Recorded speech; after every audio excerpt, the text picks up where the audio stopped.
हल्द्वानी पहुंचे रक्षा मंत्री राजनाथ सिंह, सीएम समेत कई कार्यकर्ताओं ने किया जोरदार स्वागत। हरिद्वार में ईद उल फितर की जबरदस्त रौनक, उमड़ा नमाजियों का सैलाब। अवैध शराब परोसने वालों पर अब चलेगा प्रशासन का हंटर, लापरवाह पुलिसकर्मियों पर भी गिरेगी गाज। दिल्ली बैठक के बाद कांग्रेस और भाजपा में छिड़ी जुबानी जंग, एक दूसरे पर कसे तंज। नमस्कार, आप देख रहे हैं खबर गंगा और मैं हूं आपके साथ अनुरागनी। अब खबरें विस्तार से। हल्द्वानी के मैदान से आज रक्षा मंत्री राजनाथ सिंह ने चुनावी शंखनाद कर दिया है। इस दौरान मुख्यमंत्री पुष्कर सिंह धामी के साथ मंच पर पहुंचे राजनाथ सिंह का कार्यकर्ताओं ने जोरदार स्वागत किया। भारी भीड़ के बीच रक्षा मंत्री ने हाथ हिलाकर जनता का अभिवादन स्वीकार किया और बीजेपी की जीत का संकल्प दोहराया। आपको बता दें, इस विशाल जनसभा के साथ ही उत्तराखंड में पहले चरण के चुनाव का पारा 7वें आसमान पर पहुंच गया है। जब यहाँ के मुख्यमंत्री पुष्कर धामी को केवल धाकर धामी नहीं कहा जाना चाहिए, बल्कि यहाँ के मुख्यमंत्री पुष्कर सिंह धामी को धुरंधर धामी कहा जाना चाहिए। धुआंधार इन्होंने काम किया है। देखिए, राजनाथ सिंह जी का लगातार भारतीय जनता पार्टी को और राष्ट्रीय अध्यक्ष के नाते से, और उत्तर प्रदेश में भी जब उत्तराखंड राज्य था तब भी मुख्यमंत्री के रूप में, और ये राज्य की कल्पना को पूरे ज़मीन में उतारने का काम आदरणीय राजनाथ जी, अटल जी ने किया। आज वही संवरता बनता उत्तराखंड, जिस परिकल्पना को हम लोग सब देख रहे थे, उसी दिशा को तेज गति के साथ पुष्कर धामी जी के नेतृत्व में दोबारा से भारतीय जनता पार्टी की सरकार बनने के बाद 4 साल के जी उपलब्धियां हैं, बहुत सारे काम हैं और इसके उत्साह के अवसर पर आए हैं। मैं बहुत बधाई देता हूं, शुभकामनाएं। देखिए, आज 4 साल बेमिसाल कार्यक्रम यहाँ पर माननीय हमारी सरकार के जो कार्यक्रम यहाँ पर हुआ था, ऐतिहासिक रहा। और जो पुष्कर धामी जी के नेतृत्व में लगातार यहाँ पर 4 साल से सरकार के द्वारा जो काम किए गए, अनुग्रही काम किए गए और ऐतिहासिक काम किए गए, और जो काम आज तक नहीं हुए वो माननीय पुष्कर धामी जी की सरकार के द्वारा किए गए। निश्चित रूप से युवाओं के लिए, माताओं के लिए, बुजुर्गों के लिए, पहाड़ के लिए, तराई के लिए, मैदान के लिए, भाबर के लिए जो काम आज तक कभी नहीं हुए, काम हमारी सरकार ने किए। आगे भी ये काम निरंतर चलते रहेंगे। ऐतिहासिक कार्यकाल हुआ है और लोगों ने मन बना लिया है कि अगली बार, तीसरी बार हम हैट्रिक करेंगे और भारतीय जनता पार्टी को भारी सफलता मिलेगी धामी जी के नेतृत्व में, मोदी जी के नेतृत्व में। कहीं से कहीं तक कोई शंका ही नहीं है। हमारे विपक्षी चाहे कुछ भी कहें, कितना माहौल ख़राब करें, लेकिन कुछ नहीं कर पाएंगे। विकास की नदियां बह रही हैं, लगातार हम आगे बढ़ रहे हैं। देश में कई जगहों पर प्रथम आने का रिकॉर्ड हमको मिल रहा है। हमको उसका एक किस्म से पुरस्कार इतना अधिक उत्साहित कर रहा है कि लोग और सरकार सब के सब लबालब उत्साह से भरे हुए हैं। कार्यकर्ता तैयार हैं और अगली बार हम तीसरी बार उससे भी अधिक बहुमत से आ रहे हैं। इतना बड़ा कार्यक्रम हुआ लेकिन प्रदेश प्रभारी को नहीं दिखा। देखिए, बंगाल में इलेक्शन चल रहा है, कई लोग यहाँ आए हैं, बीच में आए थे प्रभारी जी, लेकिन बंगाल के इलेक्शन में बार बार ड्यूटी लग रही है। हम लोगों में भी कई लोगों की ड्यूटीज लग रही हैं, इसलिए कोई ऐसी बात नहीं है। ये पब्लिक का था, संगठन की बैठकों में वो लगातार उपस्थित रहे हैं। हरिद्वार के शहरी और ग्रामीण इलाकों में आज ईद उल फितर की जबरदस्त रौनक दिखी। यहाँ सुबह से ही ईदगाहों में नमाजियों का सैलाब उमड़ पड़ा, जहाँ हजारों लोगों ने एक साथ नमाज अदा कर देश में अमन चैन की दुआ मांगी। इस मौके पर मुफ्ती शाहरुख मिसबाही और ग्राम प्रधान नीरज चौहान ने इसे मोहब्बत और एकता का पर्व बताया। तो वहीं सुरक्षा के मद्देनजर एसएसपी हरिद्वार के निर्देशों पर भारी पुलिस बल तैनात रहा, जिससे त्योहार शांतिपूर्ण और हर्षोल्लास के साथ संपन्न हुआ। जी, आज ईद उल फित्र का त्यौहार है, जो कि खुशियों का और मोहब्बतों का त्यौहार है। बहादुराबाद की जामा मस्जिद में तकरीबन 9:45 बजे ईद उल फित्र की नमाज अदा की गई। माशाअल्लाह, अल्हम्दुलिल्लाह, सभी भाइयों ने खुशी के साथ नमाज ईद उल फित्र अदा की और नमाज से फारिग होने के बाद सब ने अपने वतन हिंदुस्तान के लिए और अपने तमाम देशवासियों के लिए चैन व सुकून की, प्यार व मोहब्बत की, तरक्की की, खुशहाली की दुआ की। और इस मौके पर पुलिस प्रशासन ने अपनी मुकम्मल जिम्मेदारी निभाई और इस मौके पर बहादुराबाद के ग्राम प्रधान नीरज चौहान साहब भी ईद उल फित्र की खुशियों में हमारे साथ रहे और उन्होंने हमें ईद उल फित्र की मुबारकबाद दी और हमने उन्हें ईद उल फित्र की मुबारकबाद दी। माशाअल्लाह, अल्हम्दुलिल्लाह, सबने निहायत ही खुशी के साथ ईद उल फित्र का त्यौहार मनाया, नमाज ईद उल फित्र अदा की और खुशी खुशी सब अपने घरों को वापस लौटे। थाना प्रभारियों से और क्षेत्राधिकारियों से और अधिकारियों से बात की गई है। ईद के संबंध में सभी थाना क्षेत्रों में पीस कमेटी की CLG की मीटिंग्स कर ली गई हैं और ये एक बड़ा त्यौहार है, तो इसमें ये बताया गया कि जो नमाज अता करने जाते हैं ईदगाह में, मस्जिदों में, उनको फैसिलिटेट करें, उनको किसी प्रकार की कोई दिक्कत ना हो और किसी प्रकार अगेन त्यौहार है, सबको भाईचारे के साथ मिलके हैप्पीनेस से मनाएं इसको। लेकिन अगर त्यौहार की आड़ में कोई शरारत करता है तो उसके खिलाफ सख्त से सख्त कार्रवाई भी की जाएगी। और हरिद्वार पुलिस की ओर से सभी जो हमारे ईद मनाने वाले भाई हैं उनको ईद की बहुत बहुत मुबारकबाद। और पुलिस व्यवस्था दुरुस्त रहेगी, डिप्लॉयमेंट रहेगा और हम लोगों के जितने स्ट्रेटेजिक पॉइंट्स हैं, इंपॉर्टेंट लोकेशंस हैं, सब जगह ड्यूटीज़ मुस्तैद रहेंगी और ईदगाह के अंदर नमाज़ पढ़ी जाएगी, मस्जिदों में नमाज़ पढ़ी जाएगी और अभी मौसम को ध्यान रखते हुए विषय व्यवस्था हम लोगों ने करी है। सर अक्सर देखा जाता है सोशल मीडिया टीम यहाँ पे काफ़ी स्ट्रेंथन की है अभी कुछ समय से, और इसमें अगर कोई सोशल मीडिया पे डालता है, कल भी एक मुकदमा लिखा गया है उसमें, और कोई ऐसा कंटेंट डालता है जिससे कि कोई भ्रम की स्थिति पैदा होती है या भय की या अफवाह की स्थिति पैदा होती है, तो उसके खिलाफ IT एक्ट में मुकदमा दर्ज किया जाता है। इसके अतिरिक्त उसका जो सोशल मीडिया अकाउंट है वो भी 69A IT एक्ट में बंद करा जा सकता है और जो कंटेंट है जो उसने डाला है उसको भी प्रोविज़न है IT एक्ट में 79(3)B में हटाने का, तो वो हम कार्रवाई सहयोग पोर्टल के माध्यम से करते हैं। उत्तराखंड कांग्रेस की नई टीम को लेकर प्रदेश में सियासी जंग छिड़ गई है।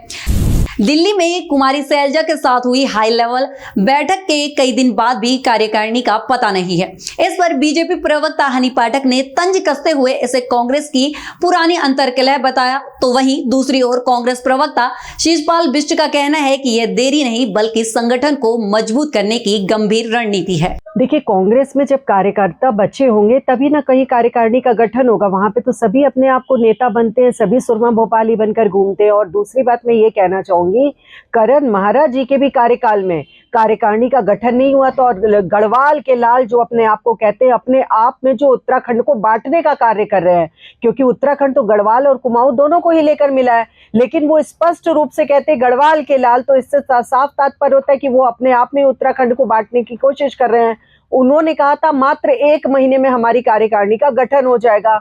अब उनको बने हुए भी 4 महीना हो गया, तब भी कार्यकारिणी का गठन नहीं हुआ। सिर्फ बयानबाजी से बाज नहीं आने के कारण और अपने कार्यकर्ताओं पर ध्यान न देने के कारण ही इनकी कार्यकारिणी का गठन नहीं हो पा रहा है। और जहां तक रही बात दिल्ली में बैठक की, तो देखिए दिल्ली में क्योंकि उनके जो प्रभारी हैं उनको उत्तराखंड आने में थोड़ी तकलीफों का सामना करना पड़ता है, इसीलिए वो हमेशा जूम कर करके अपने कार्यकर्ताओं को ढूंढती रहती है और जूम में ही बिजी रहती है। अब कुमारी शैलजा से मिलने ये लोग वहां पहुंचते हैं, मीटिंग में अच्छी खासी झाड़ फटकार लगी होगी, अब अपने मुंह से बेचारे क्या बोलेंगे कि कितनी फटकार लगी है, तो इसलिए मीडिया से थोड़ा बच बच के चलने की कोशिश कर रहे हैं। और जहां तक रही बात मीडिया से और बचने की, तो मैं उसका भी ये जवाब दूंगी। एक है ना वहां पर कांग्रेस में लॉफिंग स्टॉक, वो तो मीडिया के समक्ष आने में उछलते कूदते रहते, तो उनसे भी थोड़ी बहुत चीजें पूछ ली जाए, क्योंकि पर्सनल कमेंट करने से तो वो भी बेचारे बाज नहीं आते।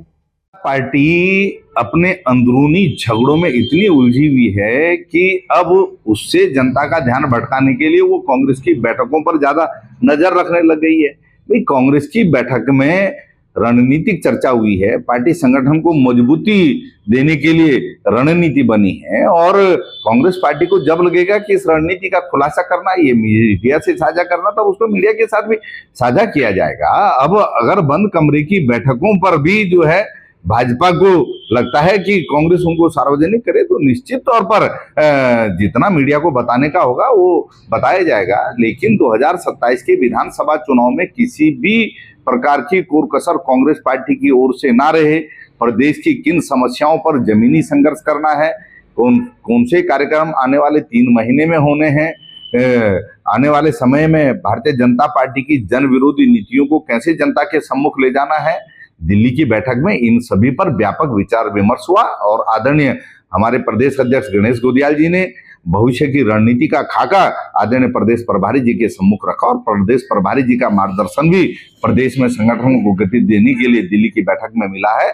मुझे लगता है भारतीय जनता पार्टी से वही सहन नहीं हो रहा है, इसीलिए बौखलाहट में अनर्गल आरोप कांग्रेस की बैठक पर लगा रही है।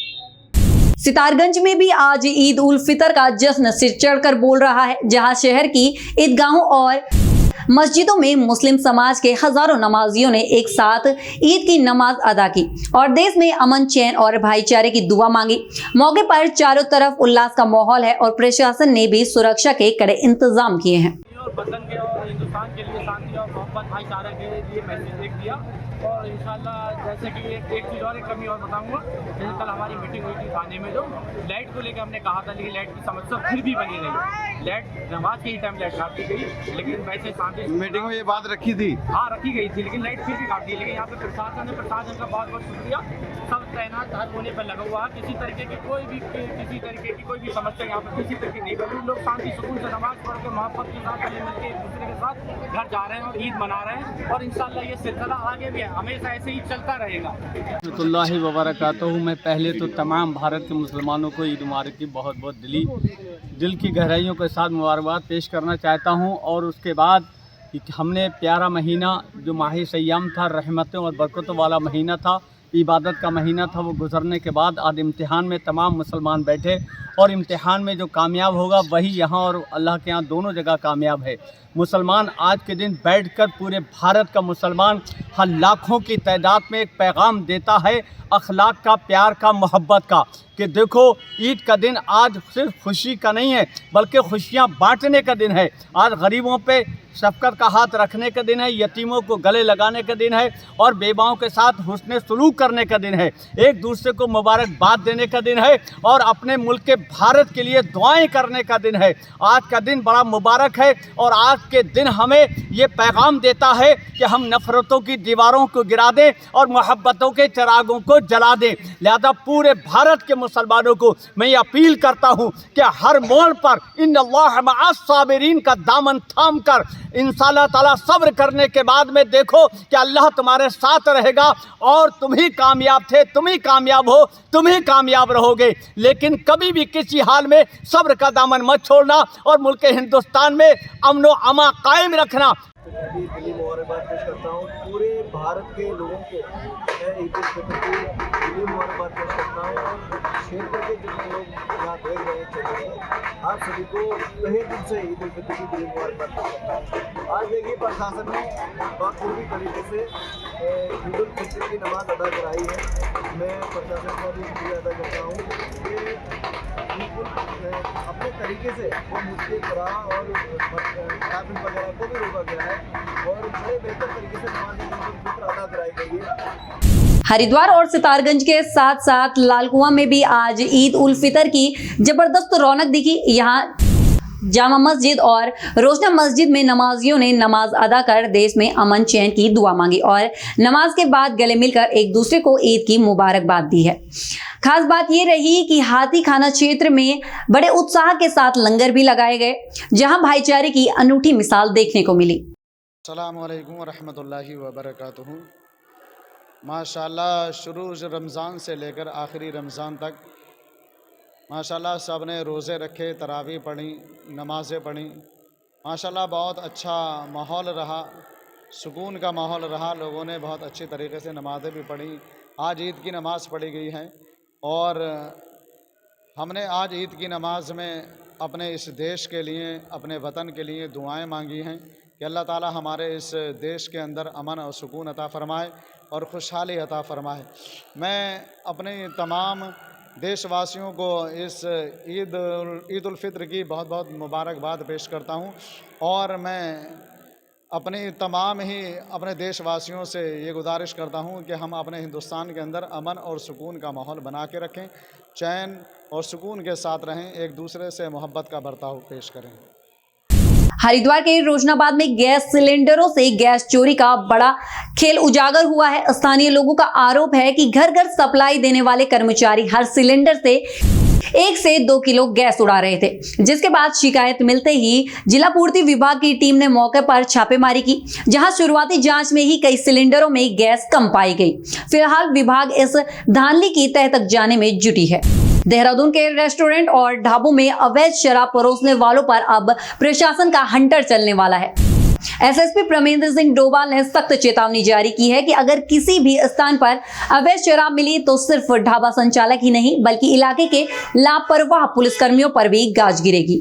अगर ऐसा कोई भी रेस्टोरेंट है, ढाबा है जहाँ पर शराब का सेवन कराया जा रहा है, निश्चित तौर पर पुलिस के संज्ञान में ये बात होगी। अगर वो संबंधित थाना इंचार्ज इस पर सख्त कार्रवाई करेगा, उसके लिए बाध्य है। अगर वो नहीं करता है या अपने जो इसके दायित्व हैं उससे वो नहीं करेगा, उसके खिलाफ जो भी आगे कार्रवाई की जाएगी। सोशल मीडिया पर रील बनाने का चस्का हरिद्वार के एक युवक को उस समय भारी पड़ गया जब लक्सर के ही रंजीत ने शादी समारोह में तमंचा लहराते हुए डांस किया और खुद ही वीडियो वायरल कर दिया, जिसके बाद वीडियो पुलिस के हत्थे चढ़ा तो टीम ने फौरन एक्शन लेते हुए आरोपी को दबोच लिया। फिलहाल पुलिस ने आरोपी के पास से देसी तमंचा और कारतूस बरामद किए हैं। नैनीताल के गेठिया भावली मार्ग पर एक भीषण सड़क हादसा हो गया, जहां उत्तर प्रदेश के उन्नाव से आए पर्यटकों की कार गहरी खाई में जा गिरी। इस दर्दनाक हादसे में अंकित और अमीरराज नाम के 2 युवकों की मौके पर ही मौत हो गई, जबकि अतुल और श्याम गंभीर रूप से घायल बताए जा रहे हैं, जिन्हें एसडीआरएफ और स्थानीय पुलिस ने रेस्क्यू कर ऑपरेशन चलाकर बाहर निकाला। उत्तराखंड की ऐसी तमाम खबरों के लिए बने रहे हमारे साथ और देखते रहिए खबर गंगा। नमस्कार।